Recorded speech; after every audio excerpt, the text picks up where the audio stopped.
우리 다 같이 기도하시겠습니다. 존귀하신 주 하나님, 이 시간을 주께서 복된 시간으로 여길 수 있도록, 경험할 수 있도록 하나님께서 친히 주장해 주시기를 원합니다.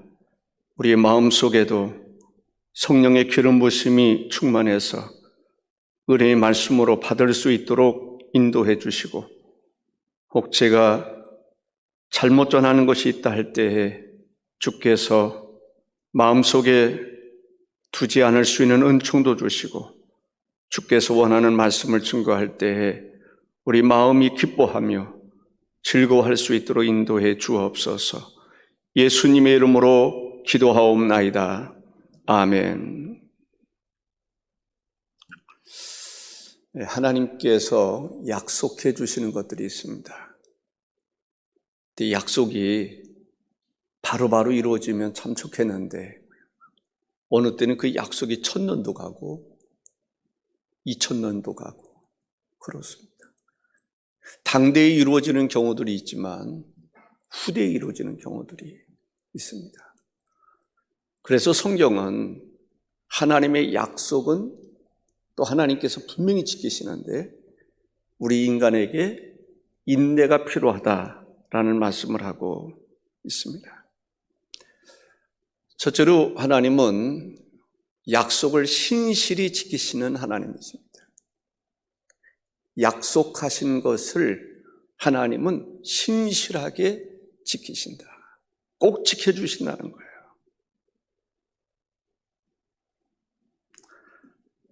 유대인들은 맹세를 하게 되면 꼭 지켜야 된다는 그런 생각을 가지고 있습니다. 물론 우리도 그런 마음은 있죠. 그런데 유대인들이 느끼는 맹세를 지켜야 하는 것과 또 우리가 생각하는 것에는 차이가 많이 있음을 알 수가 있습니다.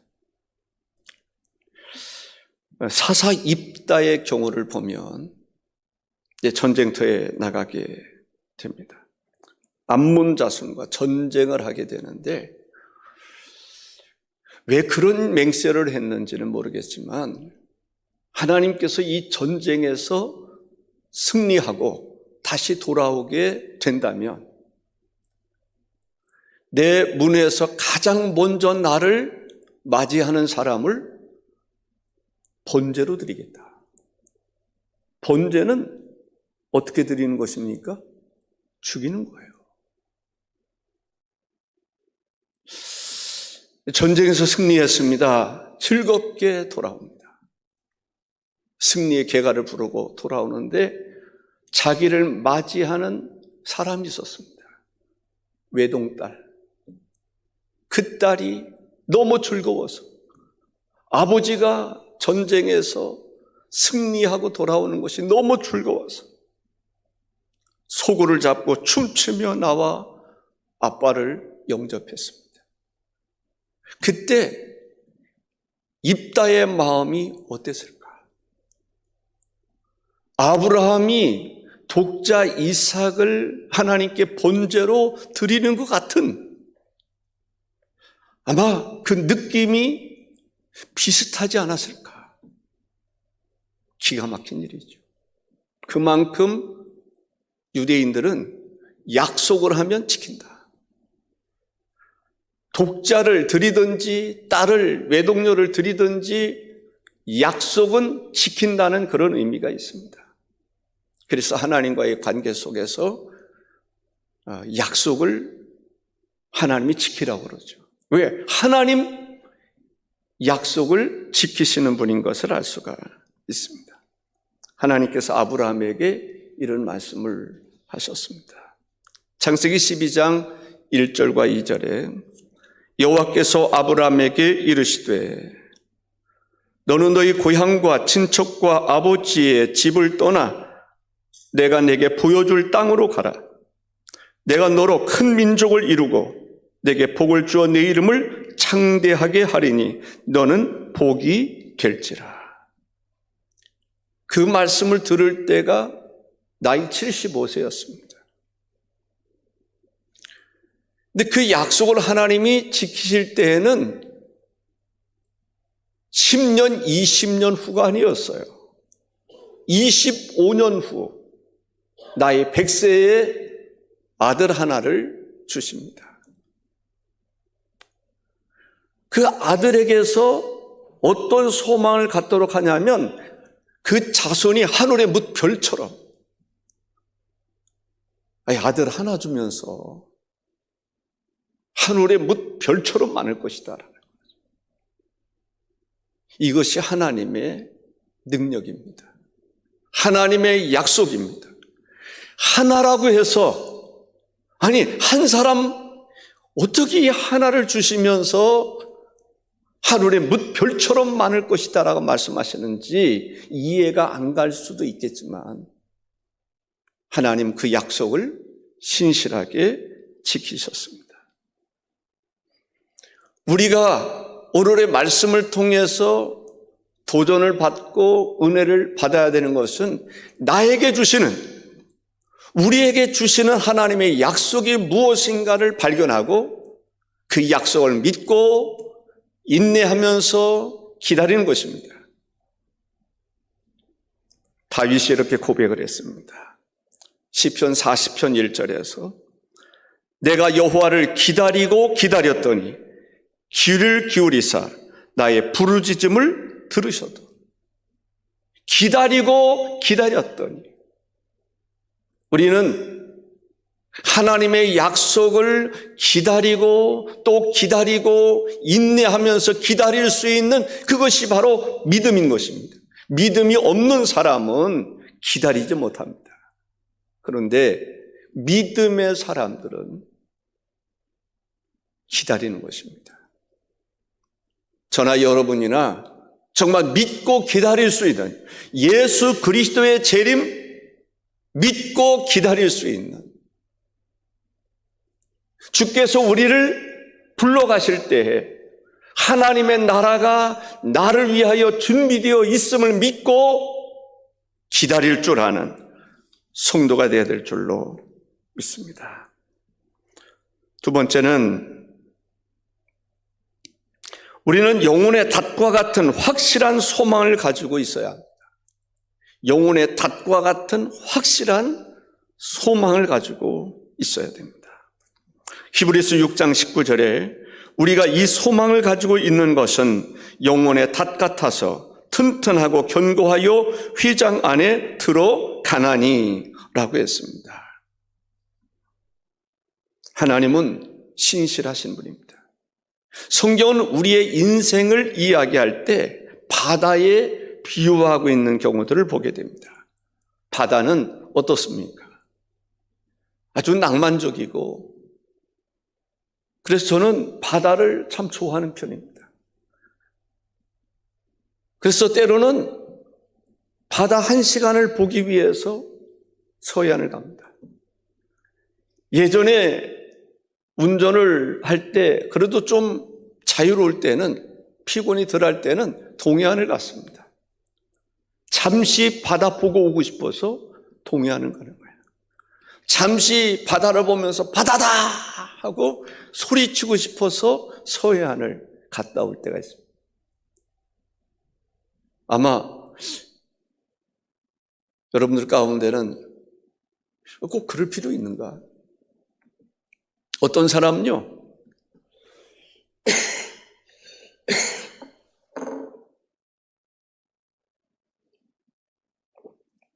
맛있는 회를 먹기 위해서 1시간을 달려가고 2시간을 달려가서 회를 먹고 오고 먹고 싶은 음식을 먹고 오는 사람도 있어요.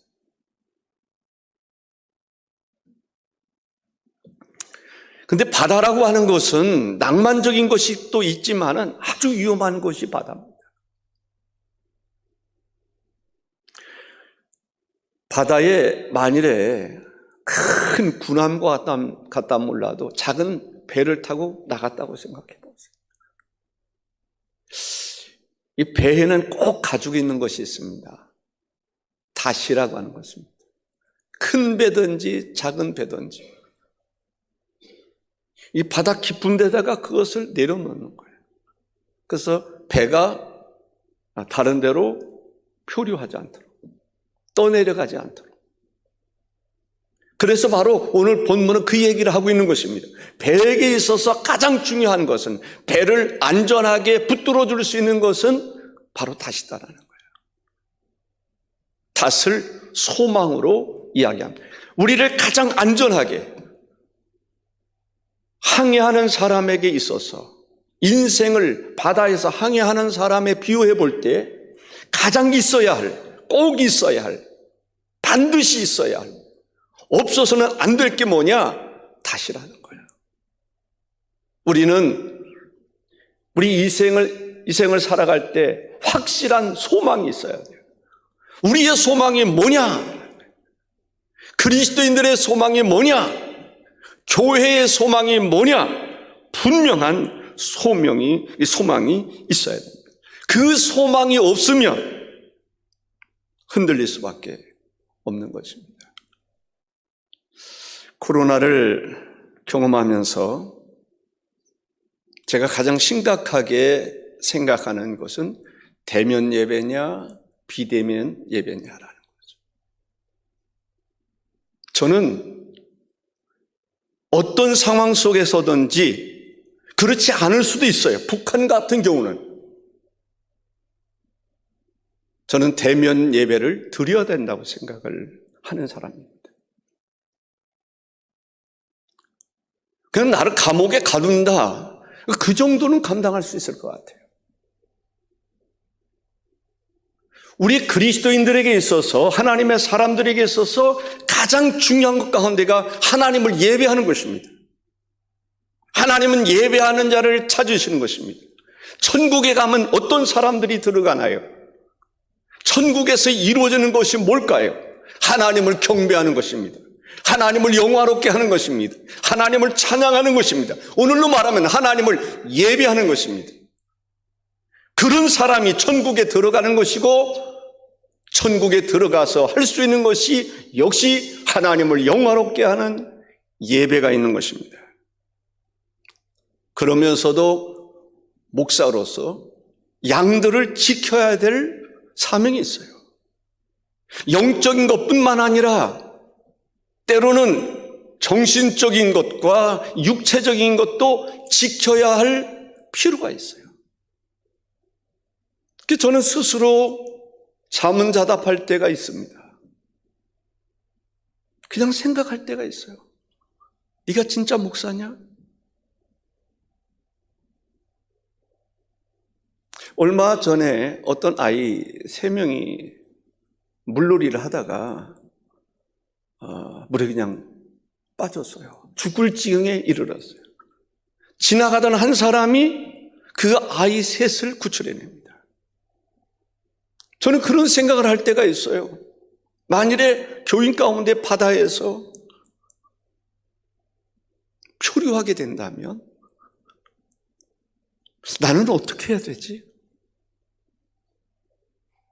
내가 뛰어 들어가면 10중 8구 내가 죽을 텐데, 그런 상황이라면 그래도 나는 그런 마음이 들 때가 있어요. 나는 그래도 들어간다. 왜? 그 사람이 죽을 때 곁에서 내가 위로가 될 수 있으면 좋겠다.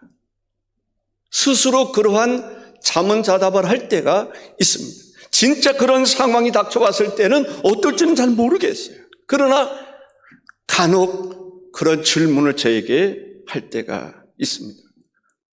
내가 존재하는 이유는 하나님을 영화롭게 하는 것이고, 주께서 나에게 맡겨준 양들을 돌보는 것이다. 그랬을 때 이러한 시국에서 내가 어떻게 할 것인가? 어떤 목사가 되어야 되는가?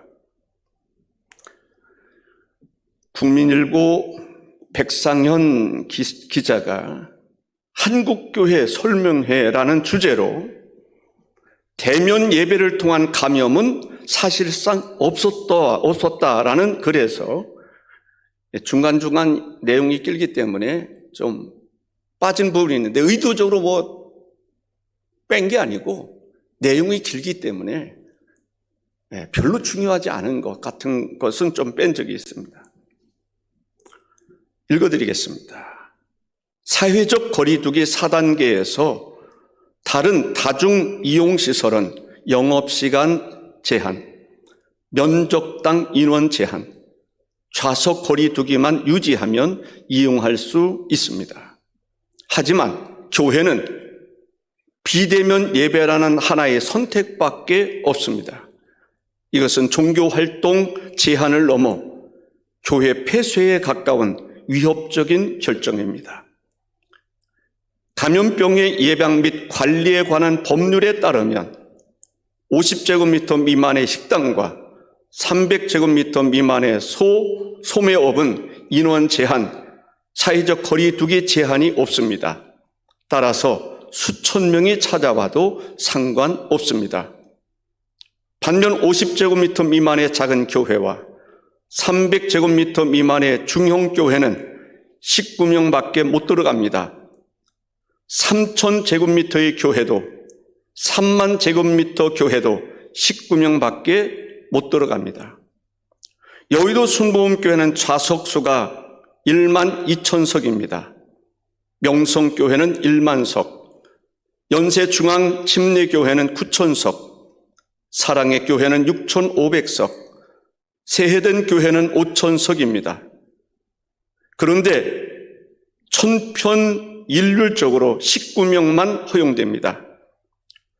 비슷한 크기의 대형마트는 19명만 입장시켰다면 무슨 일이 벌어졌을까요? 대형마트엔 수만 명이 들어가도 되지만 그 넓은 예배당은 19명밖에 못 들어가는 이유는 무엇일까요? 마스크의 기적처럼 확진자가 대면 예배를 드리더라도 집단 감염이 발생치 않았던 사례가 무수히 많은데도 비대면 예배를 강요하는 진짜 이유는 무엇일까요? 방역 당국에 묻고 싶습니다. 코로나19가 교회만 침투하는 똑똑한 바이러스라도 된다는 말입니까? 예배조차 드릴 수 없을 정도로 심각한 상황이라면 장례식장, 극장, 목욕탕, 공연장, 식당은 어떻게 갑니까? 혹시 교회를 위험 공간이라고 착각하는 건 아닙니까? 정부는 대면 예배를 통한 코로나 감염이 사실상 없었다고 했습니다. 그런데도 비대면 예배를 강요합니다. 이미 한국교회는 일체의 소모임 행사, 음식물 섭취를 금지하고 있습니다. 자영업자 못지않게 사태 초기부터 철저히 희생했습니다. 이러한 상황에서 한국교회의 요구는 간단합니다. 다른 다중 이용시설과 비슷한 기준을 적용해 달라는 것입니다. 이건 특혜를 달라는 게 아닙니다. 최소한의 형평성, 최소한의 종교 자유를 보장해 달라는 절규입니다. 실제적으로 여러 교회가 예배를 드린다는 이유로 폐쇄 통보를 받게 되었습니다. 교회 폐쇄 명령을 받았다는 것입니다. 예를 들어서 이건 제가 예를 드는 것입니다. 유튜브 방송을 통해서 교회 회복운동에 열심을 다하는 고병찬 TV 운영자가 심무하는 운정참존교회, 유튜브 방송을 하는 안희환 목사가 심무하는 예수비전성결교회, 유튜브 방송을 하는 은평제일교회도 교회 폐쇄 명령과 같은 통보를 받게 되었습니다. 이 외에도 상당한 교회가 실제적으로 교회 폐쇄와 같은 명령을 받았다고 합니다. 이런 교회들은 거리 두기를 비롯하여 모든 방역을 잘 하였지만 단지 대면 예배를 드렸다는 이유로 예배 폐쇄와 같은 운영 중단 명령을 받게 되었습니다. 왜 그럴까? 왜 교회만 이러한 조치를 취하고 있는가? 다행히 대전 지역은 비대면 예배를 드리는 교회가 거의 없습니다. 왜 그럴까? 다른 지역은 비대면 예배를 많이 드리는데 대전 지역은 왜 대면 예배를 드릴까?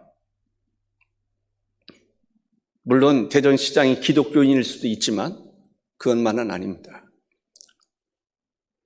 대전 지역의 큰 교회들은 핍박이 있어도 정부가 드리지 말라고 해도 드리고 있는 것입니다.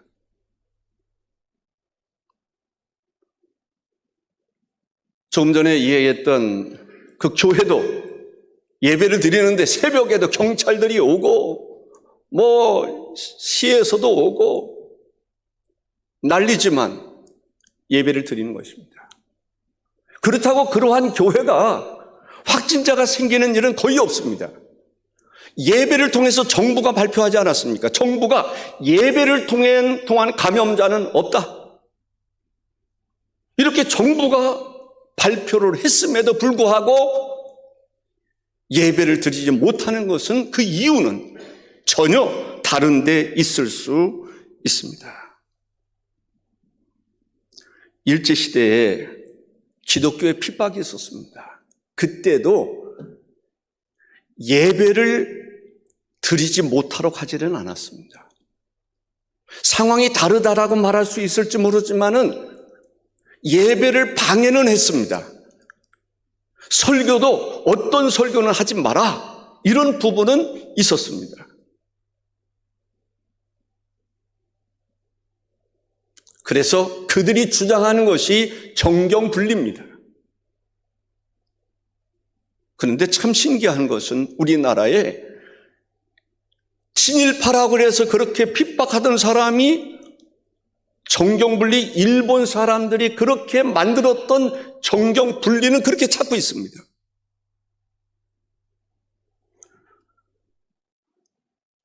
코로나가 그렇게 심각하다라고 그런 상황에서 민노총 광화문 집회가 있었습니다. 거기에서 집회를 갖지 못하게 되자 종로 3가에서 집회를 가졌습니다. 8,000명이 모였습니까? 7,000명이 모였습니까? 그런데 왜 해체 안 시켰죠? 코로나가 그렇게 심각하다면서요. 그런데 민노총에서 하는 집회는 왜 해산시키지 않죠? 경찰이 왜 그들을 보호하고 있죠?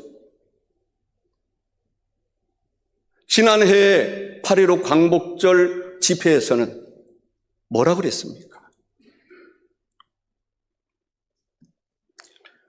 광화문 집회에 미리 통보를 한 바 있습니다. 민노총에서 10,000명 집회를 하겠다. 경찰이 종로 3가로 옮겨지는 것을 모르고 있었을까요? 8,000명이나 7,000명이나 이동하는데 모르고 있었을까요?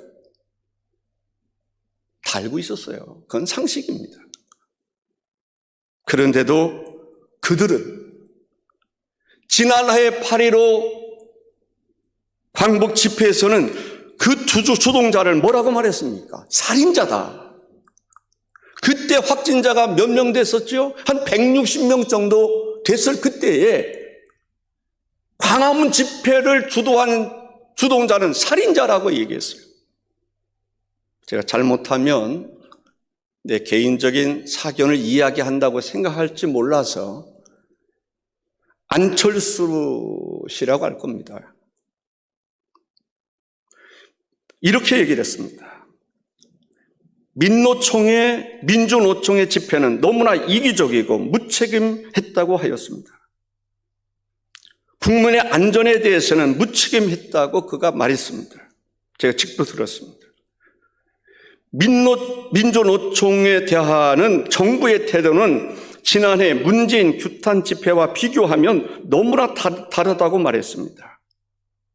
비서실장의 경우 광화문 집회 주동자는 살인자라고 하였습니다.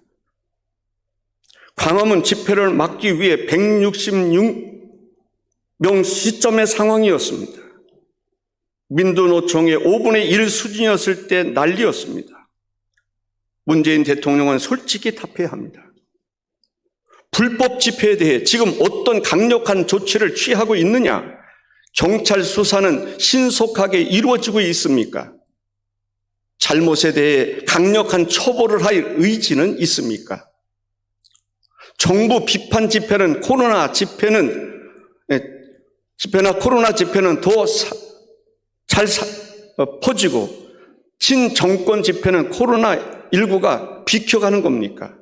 그렇지 않다면 왜 초동 대응을 느슨하게 했는지, 왜 불법 집회를 방치했는지, 그리고 지금 후속 조치는 발빠르게 움직이고 있는 것인지 국민에게 설명해야 합니다.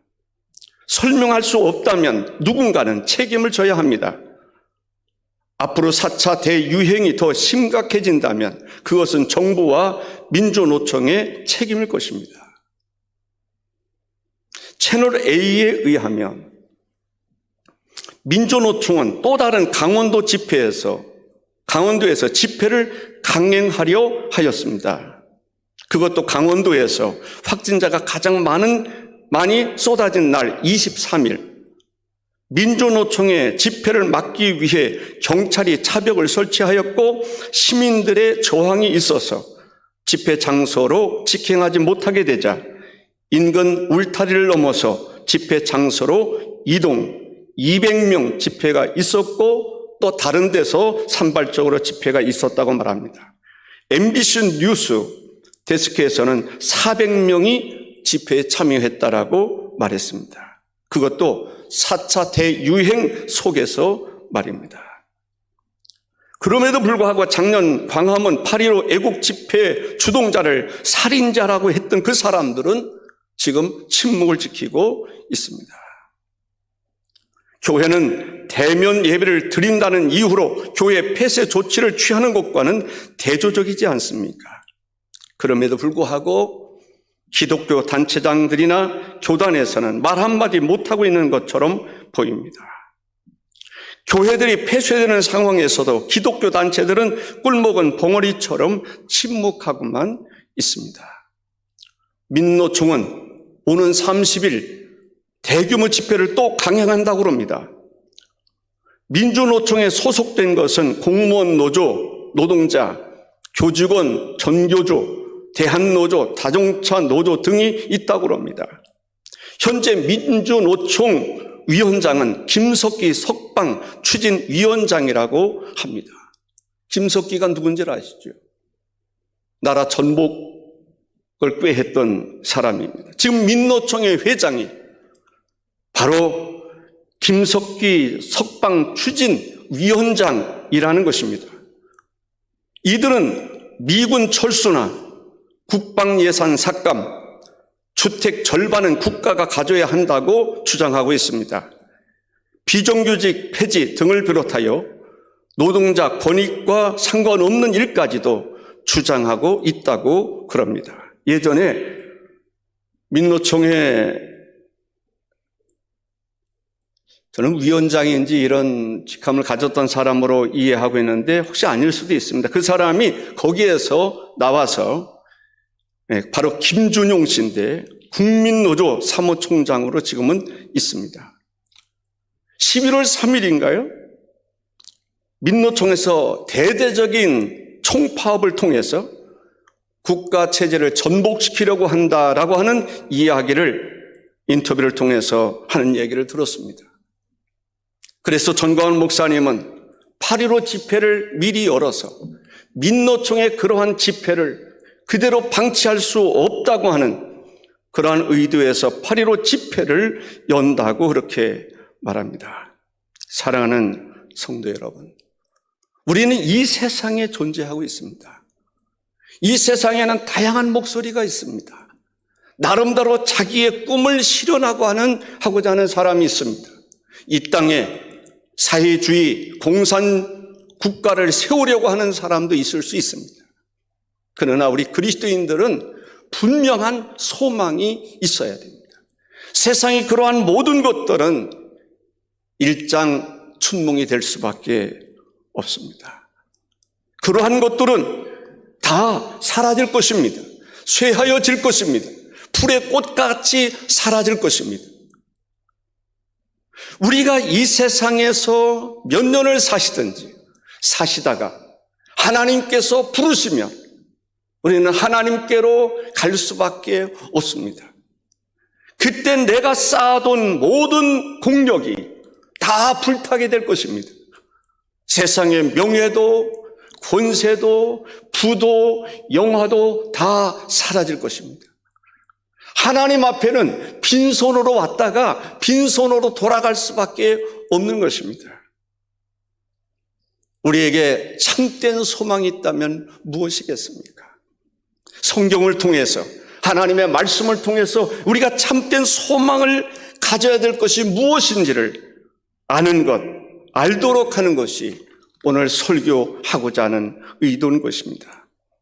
로마서 8장 24절 25절에 우리가 소망으로 구원을 얻었음에 보이는 소망이 아니니 보는 것을 누가 바라리요?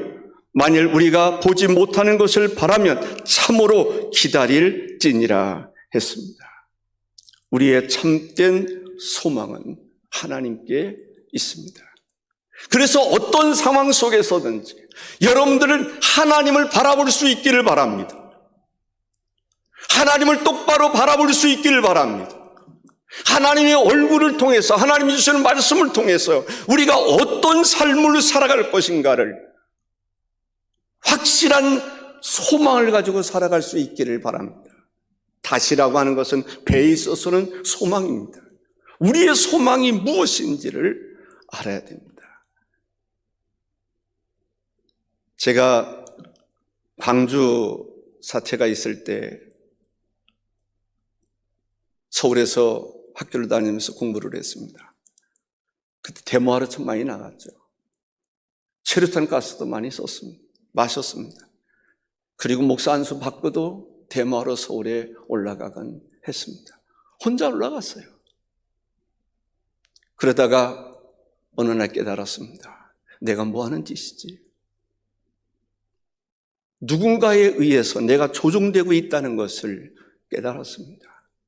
내가 가야 할 길이 아니다라는 생각을 갖게 됐습니다. 그리고 돌아섰습니다. 우리가 때로는 살아가면서 내가 이것이 옳다라고 생각하면서 살아가다가도 그 길이 참 길이 아닌 것을 알면 뒤돌아갈 필요가 있습니다. 버릴 필요가 있습니다.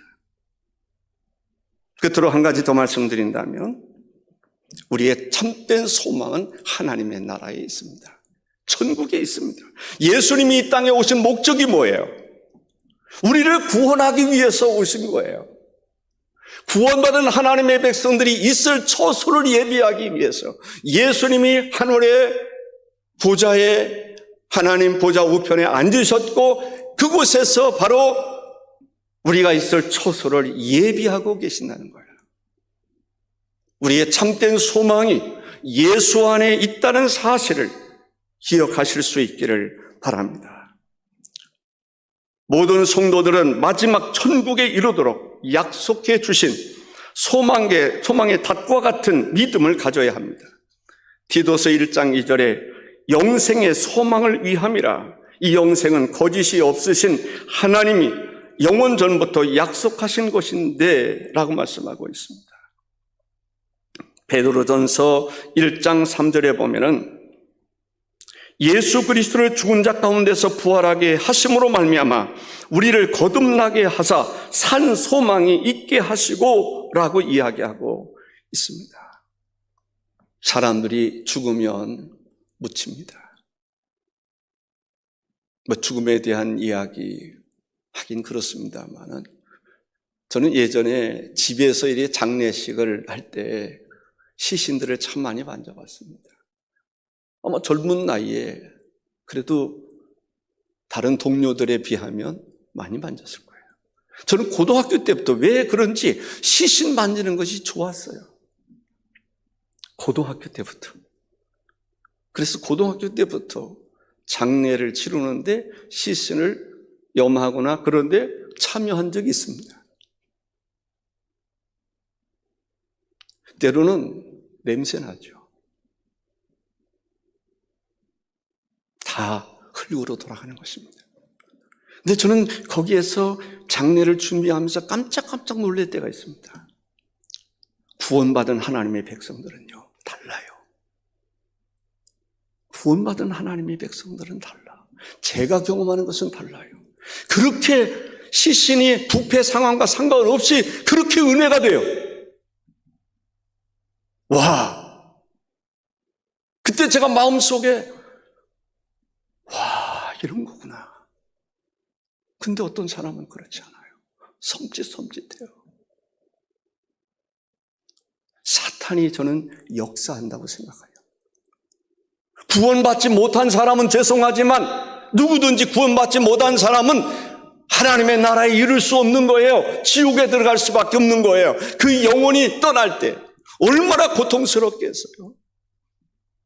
사탄은 끌고 가려고 그러고 본인은 안 가고 싶어. 우리 믿는 사람들은 주의 천군과 천사가 데리러 오니 얼마나 행복합니까?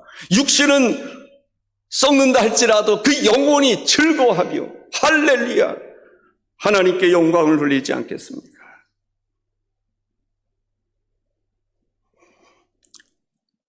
우리의 소망은 영혼의 닷과 같아서, 닷은 무엇을 상징합니까? 튼튼한 것을 말합니다. 흔들리지 않는 것을 말합니다. 우리의 참된 소망이 어디에 있습니까? 영혼의 닷과 같은 소망이 있는 것입니다. 그 소망은 어떤 소망입니까? 예수 그리스도 안에 있는 소망입니다. 그 소망이 분명하면 코로나가 됐든지 어떤 환란이 됐든지 그 소망이 분명하면 하나님 앞에 나가고 싶을 것입니다. 하나님을 경배하고 싶을 것입니다. 우리는 소망이 되시는 예수 그리스도 영혼의 닷을 굳게 붙잡아야 됩니다. 주와 함께하는, 주와 함께 길 가는 것, 즐거운 일 아닌가. 사랑하는 성도 여러분, 세상을 살아갈 때 우리 앞에 어떤 일이 닥칠지는 모르겠습니다. 그런데 우리의 참된 소망이 있습니다. 그 소망은 예수 그리스도입니다. 예수 그리스도를 굳게 믿고 의지하며 영원한 나라를 소망하며 살았던 여러분에게 영원한 천국이 주어질 것입니다. 기도하겠습니다. 주 하나님, 코로나 시국을 통해서 많은 사람들이 믿음에서 떠나고, 하나님, 주께서 긍휼히 여기시고 은혜를 베풀어 주옵소서. 하나님, 우리를 온전케 하시는 예수 그리스도, 참 소망이 되시는 예수 그리스도를 굳게 붙잡을 수 있게 도와 주옵소서. 항해를 할 때 배가 크든지 작든지 그 배를 안전하게 붙들어 줄 수 있는, 다시 소망처럼 소중한 것을 말씀하고 있는데, 소망의 닷 되시는 예수 그리스도, 길이요 진리요 생명이 되시는 예수 그리스도를 굳게 붙잡고 나가는 성도들 다 되도록 하나님 복의 복을 더하여 주옵소서. 예수님의 이름으로 기도하옵나이다. 아멘.